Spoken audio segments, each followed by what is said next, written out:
Hey Fluffy, how's it hanging? Do you want to make some gold?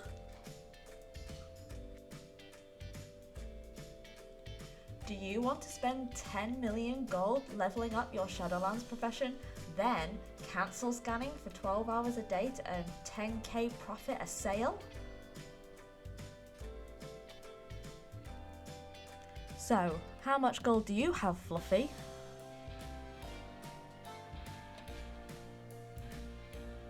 Well, let's see if we can work with that then.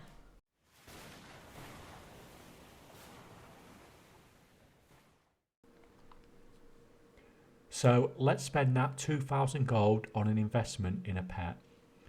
This graph shows the listed price for this pet across the whole EU. We have bought it here on Draenor, one of the cheapest realms in the whole EU, and are going to sell it in one of the highest priced realms over here. We can easily server transfer pets through our collections tab, and the whole idea of pet arbitrage is based on this ability to easily move them around. We are now logged over onto Suramar server and are going to list a pet we bought for 2,000 gold on Draenor onto the Suramar auction house. We go into our collections tab and cage into our inventory. Now throw it up on the auction house, and as you can see the price is significantly higher on this server, and with a little bit of luck hopefully we'll come back to a sale later on. So fantastic, we have been lucky and we have made a sale. And now we are going to buy some pets that this server has listed cheaply compared to most other servers within the region. There are so many pets in the game that even the lowest population servers will have pets popping up cheaply.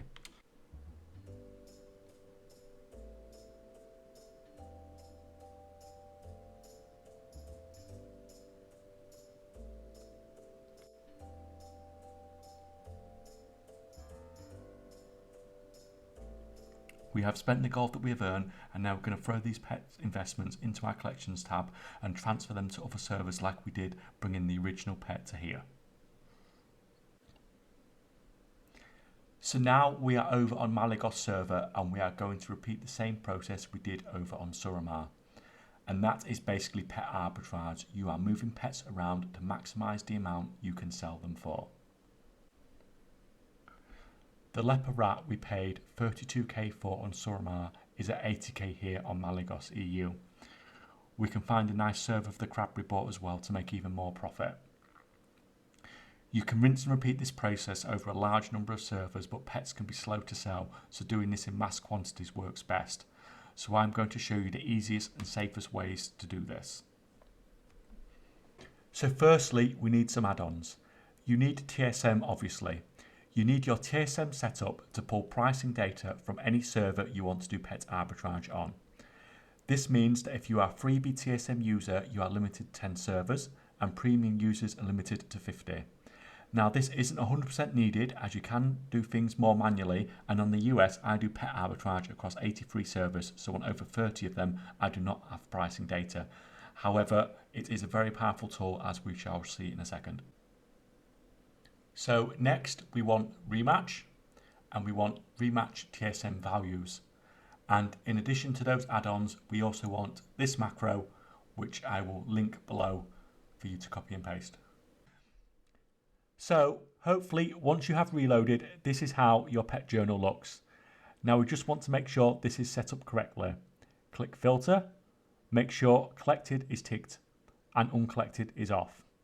Go down to other, and make sure tradable is clicked on, and go down to sort by and click first minus second price source at the bottom.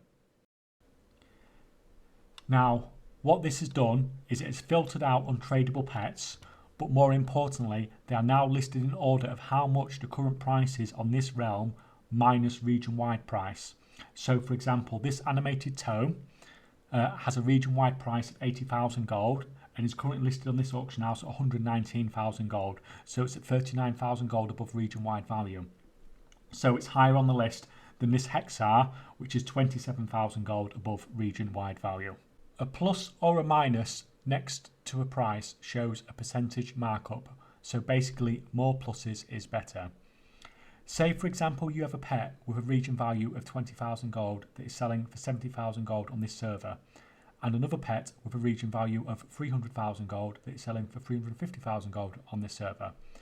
Both pets will be in the same place as the journal, as they're both selling for 50k more than region value, but the 20k pet will have a lot more pluses to indicate that it is a much better percentage markup and a much better deal. The only other thing to note with journal pricing is if there is no pricing data because that pet is not listed on the server, it will show up as a 0.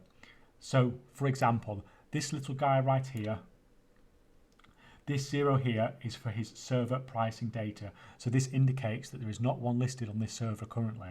It is well worth checking to see if you can see any zeros, because obviously this pet, if you list it on the auction house, you're going to have no competition in selling it at the moment. What this means is that when you log into a server and open up your pet journal, it is very quick and easy to see what pets you want to be listing here for the maximum profit with 0 effort.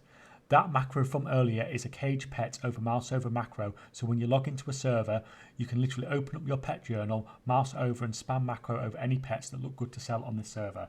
So let's assume I'm just pretending I've just logged on this server now. I'm going to open that up,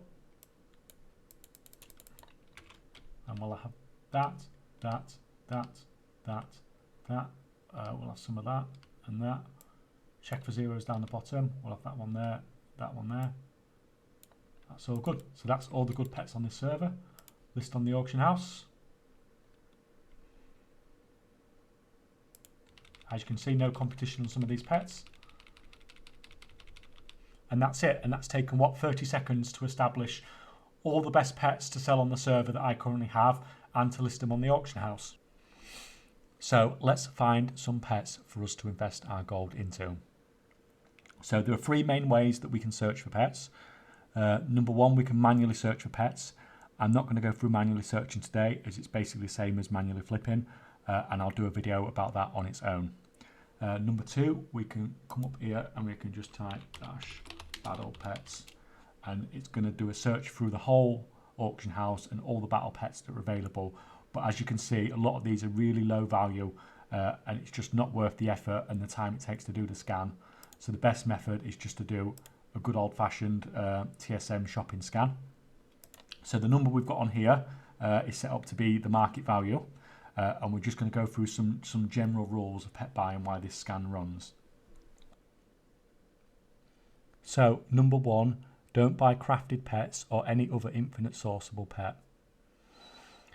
Number 2, never pay above 50% regional market value, and you should be paying below 25% regional market value the majority of the time. Never buy what you cannot fit into your collections tab. The limit of 3 of each pet in your collection tab prevents you from holding too much stock that isn't listed on the auction house. And just be patient. Just because you have gold to invest on a server, it doesn't mean you need to spend it today. Even if there are potential pets to buy out there, there will always be other opportunities. One last thing to know is there's a bit of a divide between the pets between older expansions and current expansion pets. So basically, older expansion pets will be slower to sell, but they will have much more consistent prices. Current expansion pets tend to have much higher sale rates, but the price can drop rapidly with changes to the expansion over time. So this is one of my main, very simple pet selling TSM operations. This is not recommended settings. I'll simply explain the numbers I've gone with, and then you can adapt things accordingly for yourself.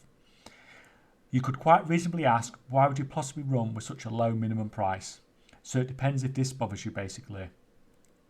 When you list your auctions on a server, any pets that are below minimum price and don't get posted want to be thrown back into your collections tab so they can be moved to another server. The higher your minimum price is, the more pets this is going to happen with, and the more time consuming your pet arbitrage becomes. On the other side, the higher your minimum price, the more you're obviously guaranteed per sale, so it's all a bit of a bouncing act. Where the bounce comes down is purely down to personal preference. I'm a very lazy gold maker, so that's why mine is fairly low. On your regular and maximum prices, you can be as greedy as you like, of course, but just remember, several quick sales reinvested will likely return more profit than one big sale. So that is it. That's pet arbitrage. There are other ways of doing it, of course, but I think mine is the simplest and most efficient. You could even start this on a couple of servers with just the tradable pets you have in your collection without even having to invest any gold. So does it work? Well, I started fresh on the US servers almost exactly a year ago today, and I'm currently sitting on over 50 million gold US side, as well as about a similar amount in listed auctions. 95% of this is from using this exact method, and I've been extremely lazy recently and I haven't bought any pets for the last 3 to 4 months, so it does work. So good luck out there, goblins, and thank you for watching.